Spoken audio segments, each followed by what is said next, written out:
Monday, November 9, 2020. Hello everyone. It's a pleasure to have you watching this new edition of the press review on JDC TV. Most English newspapers published today talk about the recent kidnappings and violence in the Anglophone regions. We begin with the Guardian Post newspaper, which writes on a number of personalities kidnapped and subjected to physical and mental torture, including Christian Cardinal Tumi Frunzi, Archbishop Cornelius Eswa, Fonsen Binglo, Professor Leke Tambo Ngafeson, Chief Njombe and co. The paper writes that they are among Anglophones who have been victims of self-arrogated liberators who have become the number one enemies to the people they claim to be fighting for. And you can see the images of these personalities highlighted on the front page of the paper. For details on the story, read page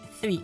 Beside this major headline news, the Guardian Post tells us that after he was freed, Christian Cardinal Tumi has been hospitalized. Meanwhile, the Anglophone, whom he was accompanying to his palace, is still in captivity. The prelate is said to be fighting for his life at the St. Elizabeth Catholic General Hospital Cardiac Center, Shishong in Kumbo, northwest region of Cameroon. He was admitted into the health facility shortly after he was released from Ambazonia captivity. For more details on this, read page 11. And we proceed with atrocities committed in the Anglophone regions. Le Gideon newspaper talks about last 2 weeks of high-profile murders and abductions that shook the nation. And on to the Post newspaper, it carries as main headline, Tempers flare as Anglophone remains in captivity. The traditional personality was kidnapped last Thursday, November 5, by gunmen believed to be Ambazonia fighters while returning to his palace after over 1 year out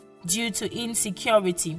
And then Anglophone equally makes headline news on the Horizon newspaper. He is reported to have had a chat with his abductors, during which he outrightly told them he is for one Cameroon. Read the full story on page 9 of today's edition of the Horizon newspaper. Still with the Horizon, we are told traditional healers declared 21 days of special prayers to heal Cameroon of bloodshed.